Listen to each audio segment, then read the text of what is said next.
Muchas gracias. Quisiera primeramente agradecer a ACNUR, a Juan Carlos Murillo y a la OEA por haber incluido la Relatoría de Derechos de Personas Lesbianas, Gays, Bisexuales, Trans e Intersex de la Comisión Interamericana de Derechos Humanos. Asimismo, quisiera saludar a la Presidenta y a los representantes de los Estados miembros en nombre de la Comisión Interamericana de Derechos Humanos y en nombre del nuevo relator comisionado Francisco Guiguren, relator para derechos de personas LGBTI, y aprovechar para agradecer a Mariela Ortega y Mati González Gil, que son becarias abogadas de la relatoría y que fueron fundamentales para esta presentación. Entiendo entonces que tengo 15 minutos y estamos corriendo contra el tiempo.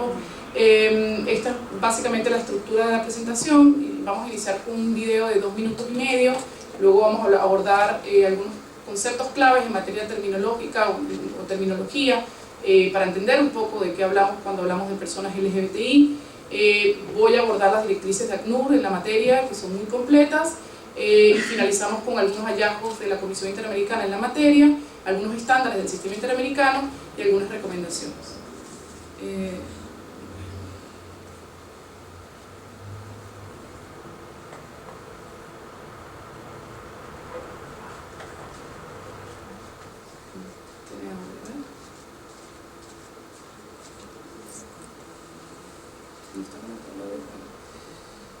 Vamos entonces a tener ¿ahí será?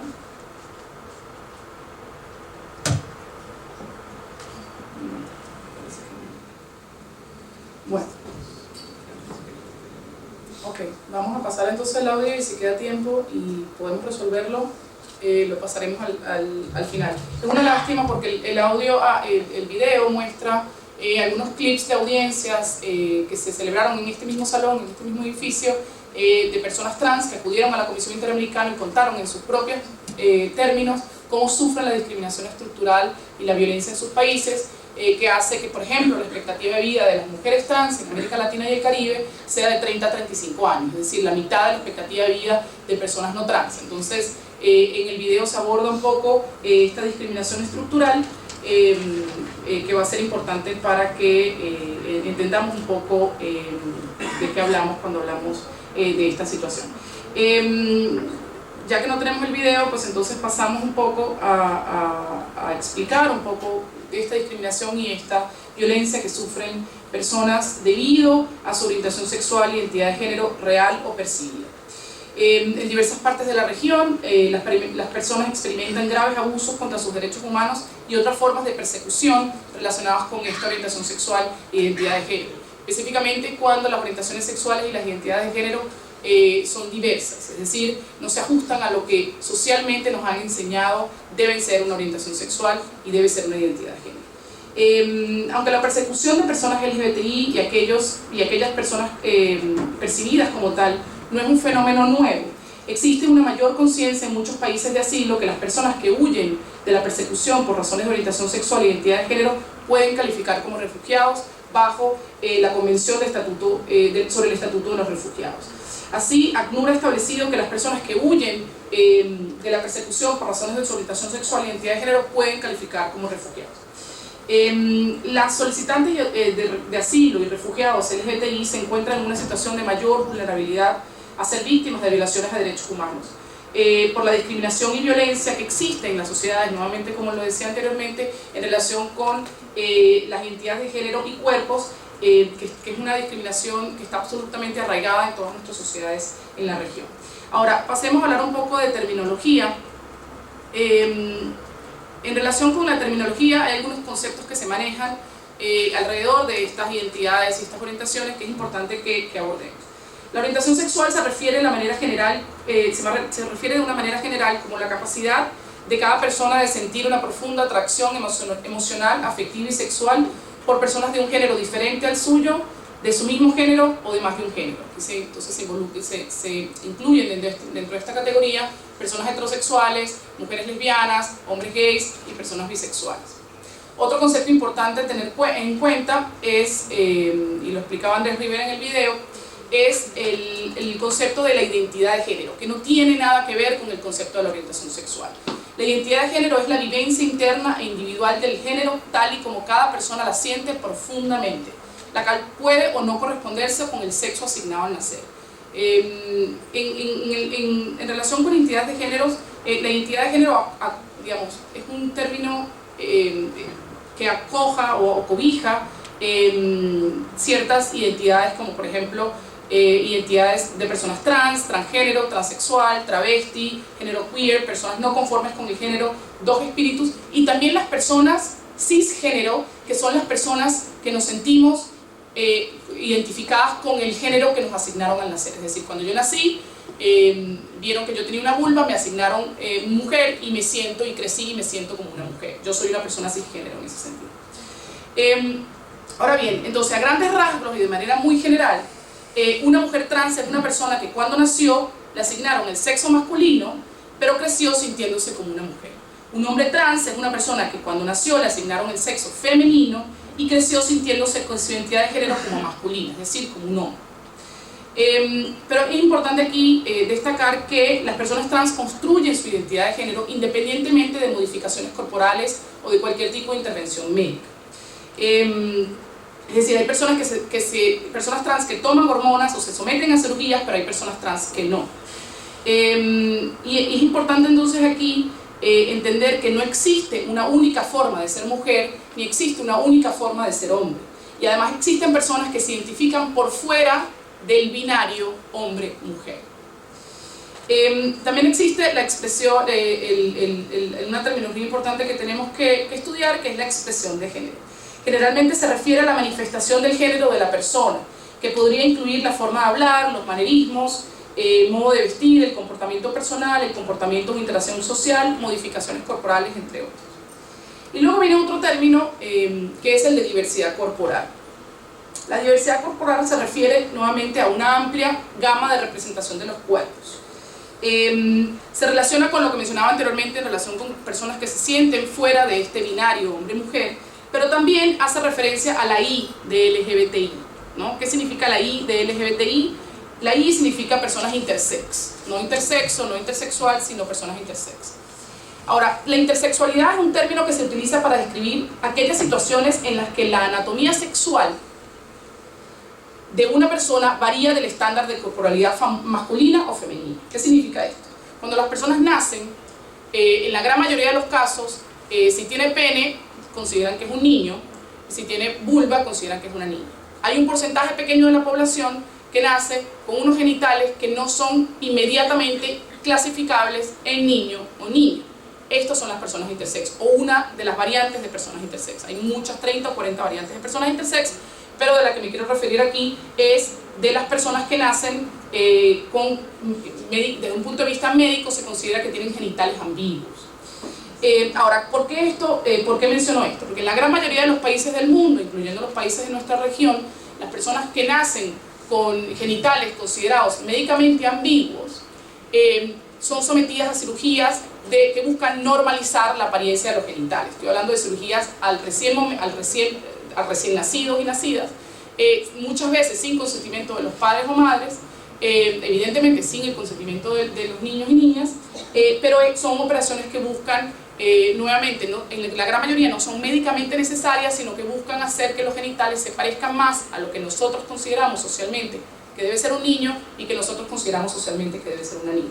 Ahora, las personas intersex pueden ser heterosexuales, pueden ser lesbianas, pueden ser bisexuales, digamos, una cosa no tiene nada que ver con la otra. Entonces tenemos terminología de orientación sexual, identidad de género y diversidad corporal.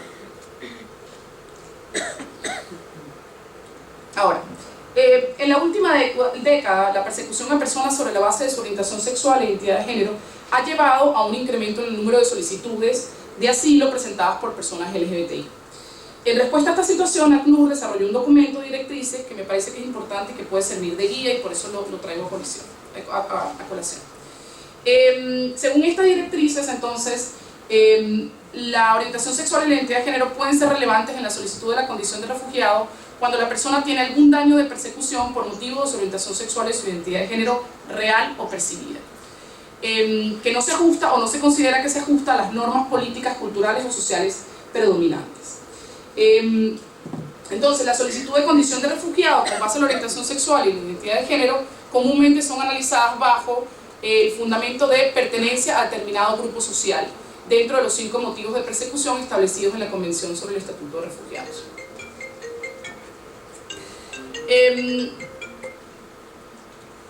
Ahora, las directrices de ACNUR también hablan sobre, establecen ciertos criterios que son importantes de tomar en cuenta en relación con la persecución por o sí, que es simplemente orientación sexual e identidad de género. Persecución por orientación sexual e identidad de género.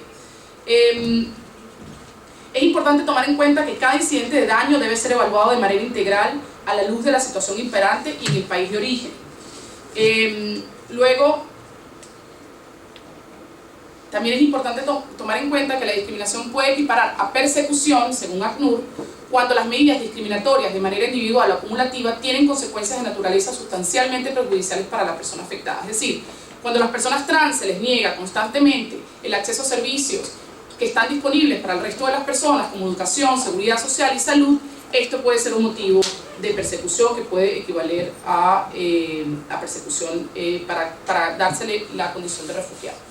También, si el Estado instiga o permite que una persona sea obligada a renunciar o ocultar su orientación sexual o su identidad de género, en relación con las violaciones a derechos humanos de personas LGBT, de acuerdo a lo que la Comisión Interamericana ha establecido en su informe de violencia y en numerosos comunicados de prensa, existe una situación de que las personas LGBT generalmente sufren procesos de institucionalización forzada con el objetivo de modificar su orientación sexual o modificar su identidad de género. También cirugía forzada de afirmación de sexo o terapias de electroshock forzada. También existen situaciones de violencia sexual correctiva, entre comillas correctiva, que es la violencia sexual a la que son sometidas generalmente mujeres lesbianas, mujeres bisexuales o mujeres que con su expresión desafían las normas tradicionales de género, también mujeres trans, son sometidas a violencia sexual por parte de particulares que buscan castigar esa orientación o esa manifestación de la identidad de género de una manera diversa. Asimismo, también los procedimientos médicos de los que hablaba anteriormente, las cirugías de asignación de sexo y normalización genital podrían también ser consideradas como motivos de persecución. Ahora bien, sé que estamos corriendo contra el tiempo, pero me parece también importante mencionar que según ACNUR, en nuestra región existen 11 países de la región que establecen leyes que criminalizan las relaciones sexuales consentidas entre personas del mismo sexo en privado. Según ACNUR, el hecho de que no se apliquen estas legislaciones, solamente el hecho de tener la legislación vigente, puede constituir también un motivo de persecución con base al cual se puede otorgar la condición de refugiado. Es importante aquí también considerar que las directrices de ACNUR hablan sobre qué tipo de prueba debe tomarse en cuenta para otorgar la condición de refugiado.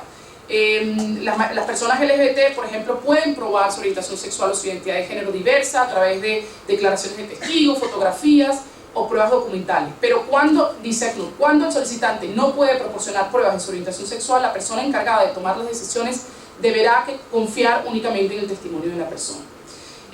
Ahora bien, es importante también tomar en cuenta que en cuanto al proceso, los solicitantes LGBT deben ser entrevistados por funcionarios capacitados y que estén bien informados sobre los problemas específicos de personas LGBT.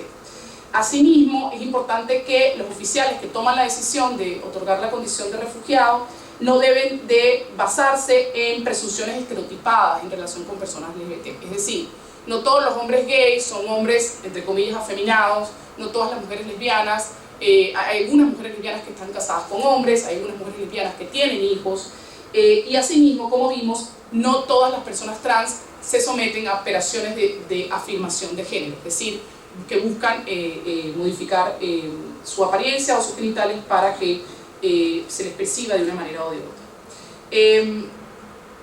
Pasando entonces a lo que ha constatado la Comisión Interamericana ha constatado que en la región las personas LGBT llegan a países en circunstancias peligrosas y son forzadas a vivir escondidas. Entre las barreras para la protección jurídica de los refugiados LGBT se encuentra la dificultad de tener una entrevista exitosa con la persona encargada de la decisión sobre la determinación de la condición. Y es que un elemento común es que la gran mayoría de las personas LGBT han estado acostumbradas toda su vida a mantener ese aspecto de su vida muy reservado y tienen mucho miedo a manifestar su orientación, a manifestar su identidad. a veces esto se entorna en una barrera para probar entonces que la persecución está basada en la orientación sexual y la identidad de género. Cerrando, es importante, para complementar lo que decían mis compañeros de mesa, la Comisión y la Corte Interamericana han establecido que la orientación sexual y la identidad de género son aspectos fundamentales de la identidad humana, caracteres innatos e inmutables. Por tanto, una persona no puede ser obligada a renunciar a ellos. Y también la Corte Interamericana y la Comisión Interamericana han establecido que los Estados tienen el deber de garantizar y respetar los derechos humanos de todas las personas bajo su jurisdicción sin discriminar con base en la orientación sexual y la identidad de género específicamente. Asimismo, se ha hablado mucho aquí del principio de no devolución, pero es importante también señalar que la Comisión Interamericana ha establecido que el principio el derecho de buscar y recibir asilo y el principio de no devolución, que están establecidos en la Comisión Interamericana, también aplican en relación con la orientación sexual y identidad de género. Es decir, los Estados no deben de devolver a las personas LGBT cuando exista un riesgo a que haya un daño, una persecución con base en la orientación sexual o la identidad de género. Finalizo entonces con unas recomendaciones que están incluidas en el informe de violencia de la Comisión Interamericana, que fue publicado en noviembre del año pasado, a los Estados en esta materia. Los Estados deben adoptar medidas para asegurar que los procesos para la determinación de la condición de refugiado sean accesibles para personas que huyen por motivos relacionados con su orientación sexual o su identidad de género, ya sea real o percibida. Una persona puede ser discriminada por su orientación sexual diversa o puede ser discriminada porque se le percibe como gay, sin necesariamente ser. A eso nos referimos cuando hablamos de orientación sexual real o percibida. Deben también diseñar y desarrollar guías y protocolos, así como cursos de formación y capacitación para oficiales que determinen la condición de refugiado, con el fin de asegurar que el tratamiento de solicitantes de asilo LGBTI sea adecuado y respetuoso. Estas guías y estos entrenamientos deben incluir directrices para asegurar nuevamente que estas solicitudes y que el otorgamiento de la condición de refugiado no esté basada en estereotipos o presunciones erróneas en relación con las personas LGBTI. Y finalmente, la Comisión Interamericana hace un llamado a los Estados a tomar en cuenta las directrices y los manuales existentes publicados sobre la materia por el ACNUR. Muchas gracias.